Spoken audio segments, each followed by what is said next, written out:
There is a question most men have never been asked, not by their pastor, not by their friends. Not how is work, not how is the family, not what are you watching on Netflix. How is your heart? That question, asked by a man who actually wants to know, and will actually stay for the answer, is one of the rarest experiences in the modern male life. This video is about what happens to a man when he finally finds people who ask it and mean it. Stay with this video, because by the end you will either recognize something you already have, or feel the full weight of something you have been missing. Walk into most churches right now. Look at the men. What do you see? Polite attenders, men who show up, shake hands, nod at the sermon, help stack chairs, men who are performing a version of themselves, who know how to be present in a room without being actually known by anyone in it, who have acquaintances, golf partners, work colleagues, church connections, and not a single person on earth they would call at midnight if something was really wrong.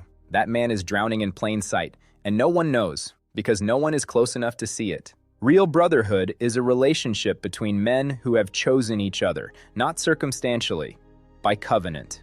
Here is a truth that is hiding in plain sight. The loneliness epidemic has a male version that almost never gets addressed directly, because men are not supposed to be lonely. The cultural script says a man handles things, he provides, he protects, he figures it out. He does not complain about needing people. He does not admit that the silence in his life is deafening.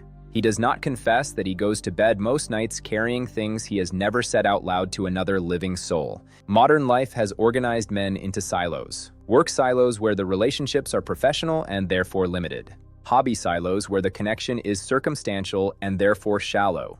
Church silos where the interaction is scheduled and managed. Because none of those environments create the conditions for the kind of relationship that actually sustains a man, the kind the Bible calls iron sharpening iron, where one man speaks into another man's life as a brother who has been watching, who noticed that something shifted 3 weeks ago.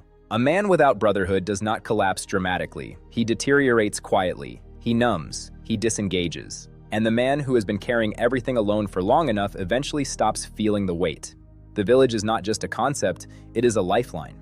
The brotherhood that transforms a man is not a scheduled meeting or a shared jersey. It is something far more specific. Real brotherhood is a relationship between men who have chosen each other, not circumstantially, by covenant. Covenant brotherhood is unconditional by design. It was chosen before the need arose, which means it is available when the need is greatest. Real brotherhood happens primarily in shared work and shared mission. Men working alongside each other, building something together. Not in a circle of chairs, in a trench, in a construction site, in a field being cleared for a shared future. What actually changes when a man has real brothers? His marriage changes. He stops placing the full emotional weight on his wife. The loneliness that drove him to require his wife to be everything, friend, companion, confessor, that pressure is distributed. The wife who was exhausted by being her husband's only real relationship finds that she is no longer the only one. The marriage can breathe. His fathering changes. The man who has brothers gives his children something their father never had. Multiple models of what a godly man looks like. Not just their father's version. 5 versions, 7 versions. They inherit a kaleidoscope of faith lived out in different, convincing ways. His calling changes. The man with brothers is finally free to pursue what he was made for, because if he fails, his brothers will be there. Not to catch him perfectly, to stand with him in the failure, to help rebuild, to refuse to let one defeat be the end of the story. Why does this form in a village? Because brotherhood is not produced in scheduled windows. It's produced in the accumulation of 1,000 ordinary moments.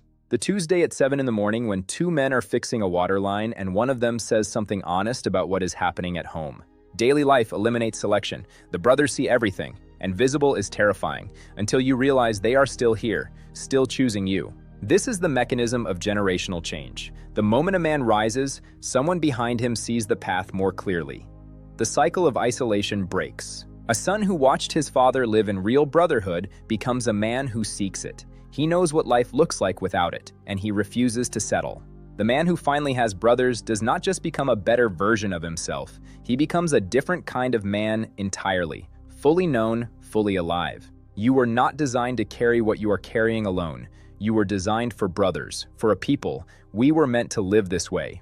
A man's strength in a village is for something and for someone. He is not strong alone. He is strong for the body. Children see what it looks like for a man to be known, to resolve conflict, to receive correction without collapsing. They watch their father become someone real. That is the inheritance no financial account can provide. A son who watched his father live in real brotherhood becomes a man who seeks it. He refuses to settle for isolation. He leaves behind a legacy written in people, in the community forged around him, in the younger men who followed. If hearing this feels like grief, it's a sign.